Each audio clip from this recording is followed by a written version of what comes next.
Mio Saimori is the eldest daughter of the Saimori family, renowned for its spiritual abilities, but she herself lacks such powers. After the death of her mother, her father, Shinichi, marries his lover, Kanoko, who later gives birth to a second daughter, Kaya. From a young age, Mio has been mistreated and treated like a servant. Her only source of comfort is Koji Tatsuishi, who loves her and dreams of rescuing her by marrying her. Unfortunately, his father, Minoru, wishing for a more prestigious union, arranges for Koji to marry Kaya, ensuring he will one day take over as head of the Saimori family.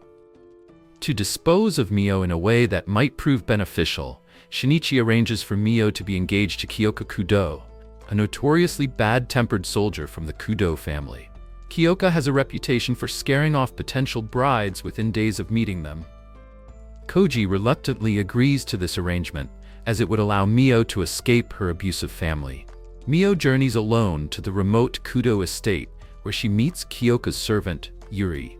When Mio is introduced to her fiancé, she is struck by his handsomeness, but Kyoka quickly grows irritated with her passive, subservient demeanor and her low self-esteem. Yuri reassures Mio that the rumors surrounding Kyoka's cruelty have been greatly exaggerated. Mio reflects on the painful memory of the day her father confirmed she lacked the Saimori spirit sight and began to neglect her. One morning, she prepares breakfast, only for Kyoka to coldly assume she was attempting to poison him. Kyoka leaves shortly after to train his soldiers, who are gifted with supernatural abilities to fight demons known as grotesqueries. Although grotesqueries are so rare, the soldiers haven't fought one in years. Meanwhile, Koji moves into the Saimori home and stumbles upon the small, dimly lit room where Mio used to sleep, a harsh reminder of her mistreatment. Back at the Kudo estate, Kyoka notices Mio's frequent habit of apologizing for everything and, feeling guilty, asks her to cook breakfast the next morning. Mio dreams of the painful moments when her father allowed Kanoko to abuse her, reinforcing her feelings of worthlessness. When Kyoka tastes Mio's cooking, he praises it, but is confused when it causes her to cry. Intrigued by her unusual response, he decides to investigate the Saimori family. Later, Minoru, upon learning that Mio is now engaged to Kyoka, is furious. He had previously agreed that Koji would marry Kaya only if Mio was allowed to marry his eldest son, Kazushi, as her maternal connection to the Usuba family made her a highly valuable prospect, even without her spiritual powers. Kyoka invites Mio on their first date to go shopping in town, but Mio, feeling completely out of place and unsure of what to do, struggles to keep up with him. She is determined not to be a bother, keeping her thoughts to herself, but inside, she is overwhelmed by the sense of inadequacy. At the Saimori residence, Minoru remains furious that he has lost the chance to marry Mio to Kazushi for his future children, cursing the turn of events. Shinichi reassures him that once Kyoka inevitably rejects Mio, Kazushi will have his chance. Kaya overhears their conversation, her frustration growing as she realizes they're still obsessing over Mio, and, to her irritation, she suspects that Koji's feelings for Mio run deeper than he lets on. Meanwhile, remembering Yuri's comment about Mio mending her own clothes, Kyoka decides to secretly commission a beautiful kimono for her.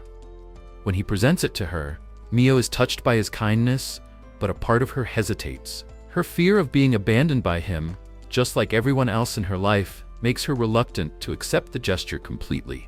She quietly resolves to hide her lack of spiritual powers from him, not wanting him to see her as useless. Later, Kyoka gives her a delicate comb, and though she's grateful, Mio feels an unexpected surge of anxiety. Yuri had warned her that a comb could be a sign of a proposal, and the thought unsettles her. She wonders if Kyoka might see this as a step towards commitment, but could it also mean he's starting to view her differently? She feels torn, caught between the fear of losing him and the longing to believe that perhaps, for the first time, someone truly cares for her. The following day, Kyoka's informant, Iwashimizu, presents him with the results of his investigation into the Saimori family.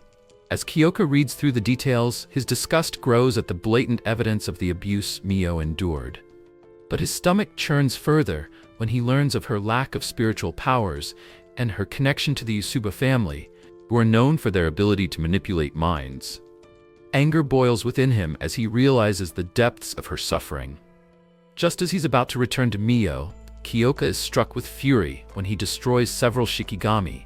Realizing someone has been spying on him, Mio asks Yuri for help in selecting a gift for Kyoka, and Yuri suggests she make something by hand.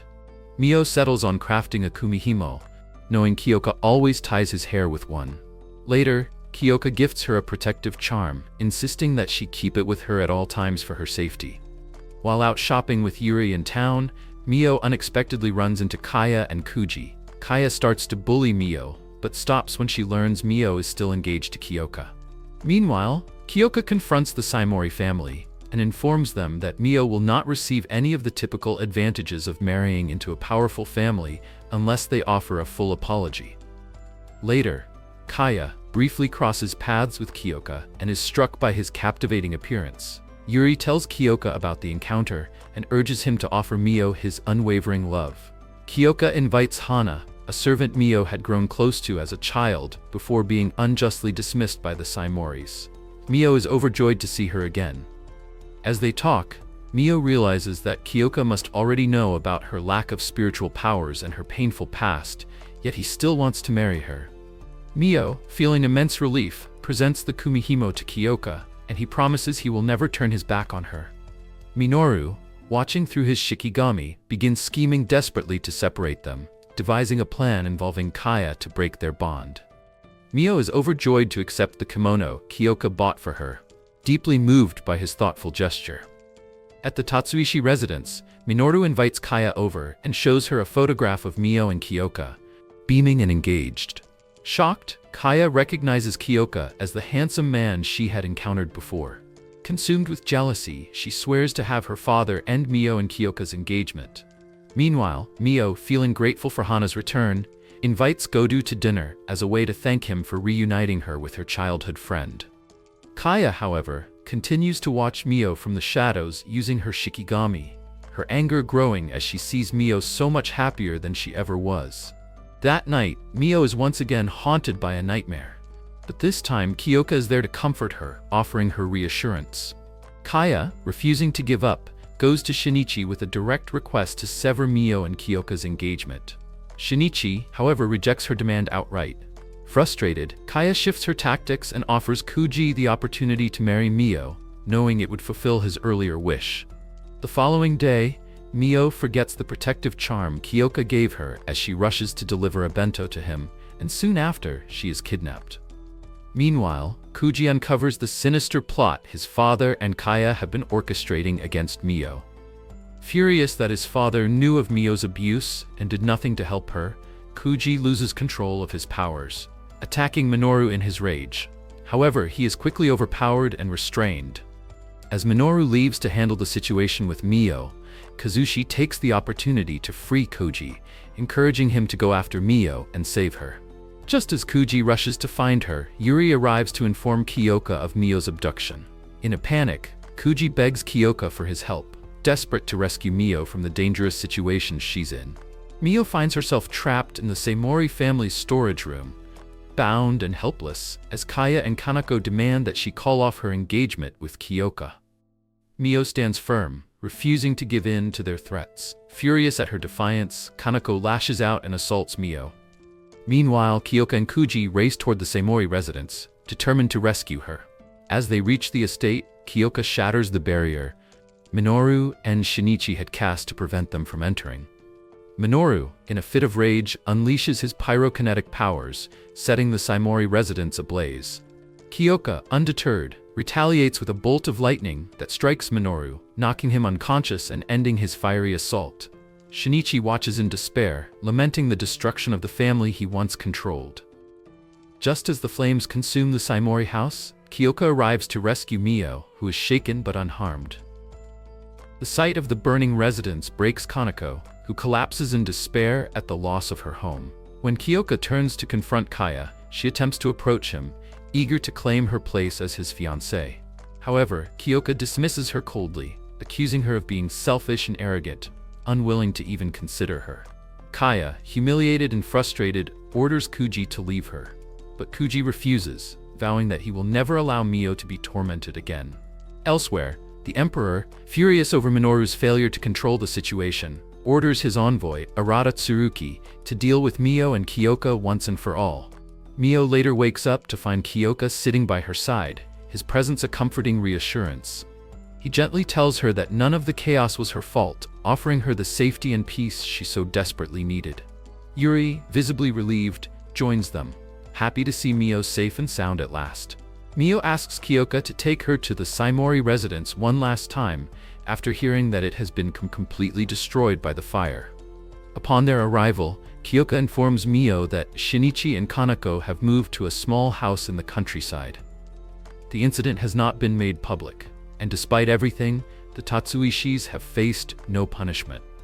Kazushi has replaced Minoru as the head of the Saimori family. When Mio inquires about Kaya's fate, Kyoka tells her that Kaya will be sent to a strict household as a live-in servant. At the Tatsuishi residence, Koji tries to comfort Kaya, telling her that they can rebuild the Saimori family. But Kaya, bitter and resentful, brushes him off, unwilling to accept any consolation. Later, Mio thanks Kyoka for rescuing her, and the two run into Koji. He informs Mio that he will soon be leaving to begin his training in the old capital, marking another separation between them. Mio and Kyoka then return to their home, and it's there that they officially make their engagement public. Some time passes, and Mio meets Kyoka's older sister, Hazuki, who becomes her tutor. Hazuki begins re-educating Mio to become a proper lady, helping her navigate the world she's entering. That night, Mio suffers another nightmare. Kyoka, now more attuned to her struggles, deduces that the nightmares are linked to the Usuba family's ability, the power that Mio inherited but never understood. The next day, Kyoka's superior, General Ukaido, informs him of a grave situation. Someone has unsealed the burial grounds that house the grotesqueries, dangerous beings that had long been sealed away. Meanwhile, Arata, plotting his next move, watches the unfolding events from the shadows. Kyoka, Ukaido, and Kazushi are summoned to an audience with Prince Takahito, who informs them that the imperial capital is on the verge of being invaded by the grotesqueries. The gravity of the situation hangs in the air as they discuss strategies to protect the capital from these dangerous beings. Soon after, Takahito congratulates Kyoka on his engagement to Mio, but with a cryptic tone, he delivers an ominous message that leaves Kyoka unsettled. Meanwhile, Mio is hard at work learning Western etiquette under the guidance of Hazuki in preparation for an upcoming party. However, she begins to suffer from increasingly severe nightmares and headaches, which start affecting her daily life and lessons. As Mio struggles to keep up with her lessons, her condition worsens, causing Kyoka to grow concerned. Wanting to find a solution, he sends his trusted informant, Iwashimizu, to investigate the Usuba family in hopes of uncovering more about Mio's condition. Later, Kyoka meets with Arata to discuss the findings from the investigation, and the tension between them grows. That night, Kyoka and his subordinates face off against the grotesqueries in a fierce battle. They manage to destroy the creatures, but the threat remains ever present. The following morning, Mio is attending her training when, overwhelmed by pain from her ongoing nightmares and headaches, she suddenly collapses. Arata happens to be nearby and witnesses the event, his eyes narrowing as he assesses the situation. Kyoka rushes back home to find Mio resting peacefully with Hazuki by her side, clearly exhausted from the recent events. Hazuki and Kyoka discuss Mio's troubling nightmares, wondering if they might be a sign that her spiritual abilities are awakening, or if someone is trying to manipulate her for their own gain. The uncertainty weighs heavily on both of them as they consider the potential implications for Mio's future. Soon after, Kyoka is informed of another grotesqueries attack on civilians, prompting him to focus on the threat at hand. Meanwhile, Hazuki takes the opportunity to ask Mio about her dreams for the future. Mio, in her soft-spoken manner, replies that all she wants is to be with Kyoka, a sentiment that fills Hazuki with a bittersweet sense of longing for her happiness. Elsewhere, Kyoka sits down with Iwashimizu to discuss the investigation into the Usuba family. They share their growing concerns about the family's possible involvement in the strange occurrences surrounding Mio's condition. Later that night, Kyoka finds Mio struggling with her loneliness, and he offers her a comforting presence, assuring her that he will always be there for her, no matter what happens. The following day, Arata visits Mio, claiming he has come to see Kyoka, but instead offers Mio an unsettling proposal to leave Kyoka for her own safety. Mio is left stunned and conflicted by his words. As Kyoka is appointed the responsibility of leading the efforts to protect the capital from the grotesqueries, Arata confronts him about his supposed mistreatment of Mio. Kyoka is taken aback when Arata reveals the details of Mio's collapse the previous day, which had been kept from him. Later, Kyoka receives new information from Iwashimizu about a woman named Sumi Tsuruki, who shares the same last name as Arata.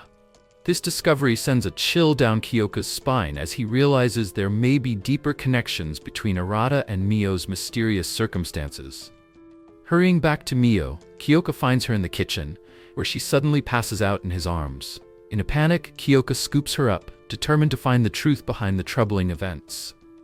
With Mio in his arms, he sets off to confront Arata, unsure of what revelations await.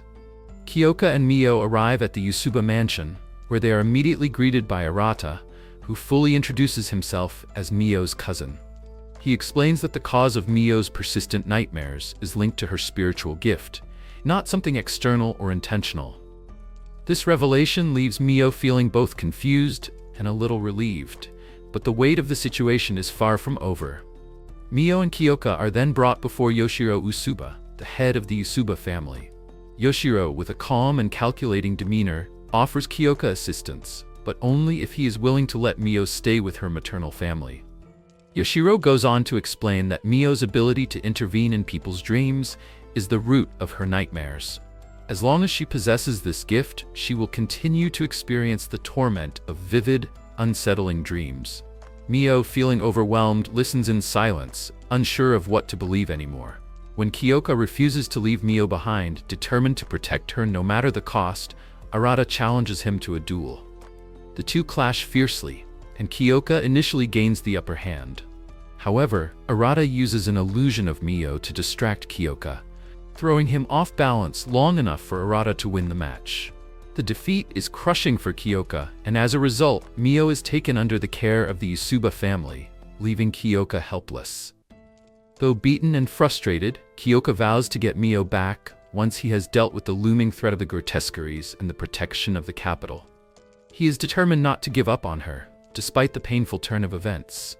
Back at the Usuba mansion, Yoshiro prepares to tell Mio the truth about her mother's marriage to the Saimoris, and the reason why her spiritual powers were sealed away. Mio braces herself, unsure of how much more of her past she is ready to confront.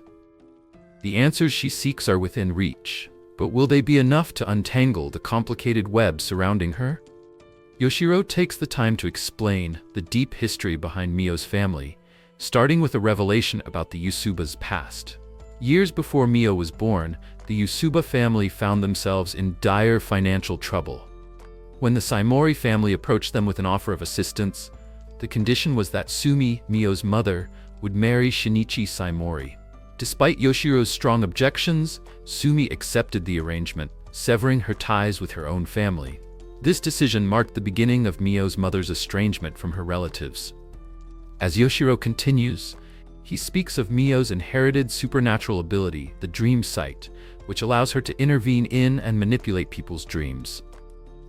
He reveals to Mio that her mother sealed away her powers, not because she lacked them, but to protect her from being exploited by the Saimori family or others who might seek to use her gift for their own ends. This information weighs heavily on Mio as she begins to understand the true depth of her mother's sacrifices. Later, Arata explains to Mio the crucial role she is destined to play as the Maiden of the Dream Sight, a protector of sorts, with the responsibility of guarding this powerful gift. He also tells her that it is his duty to protect her, further reinforcing the burden she carries, but also the connection she now shares with him as family. Meanwhile, Kyoka and his subordinates are engaged in a fierce battle against the grotesqueries.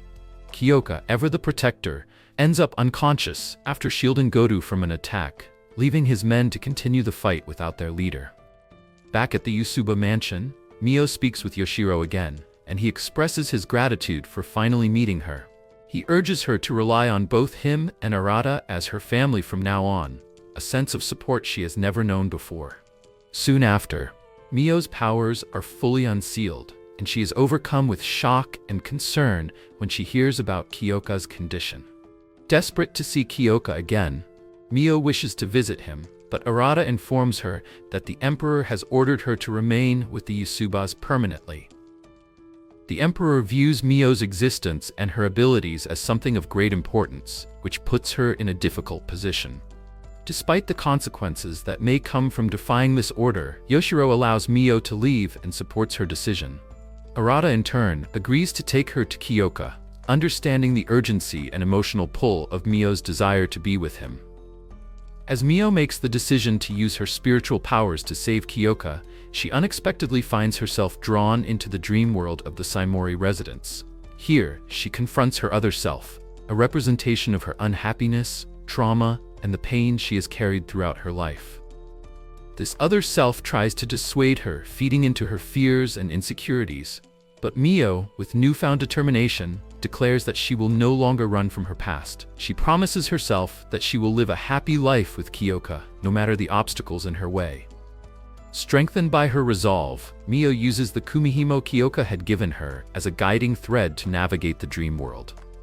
Soon enough, she finds herself at the heart of an endless battle between Kyoka and the Grotesqueries. The conflict rages on around them, but Mio knows that she must help him. She cannot let him fight alone. Meanwhile, the Emperor, aware of Mio's attempt to rescue Kyoka, grows furious and tries to destroy them both within the dream world. However, the combined strength of Mio and Kyoka proves too much for him. Their bond and powers overwhelm the Emperor, leading to his defeat. And the Grotesqueries are vanquished as well. The dream world shatters as the pair's unity breaks through the darkness, solidifying their connection. When Mio and Kyoka wake up, Arata is there to reassure Mio that despite everything, she is still very much part of the Yusuba family.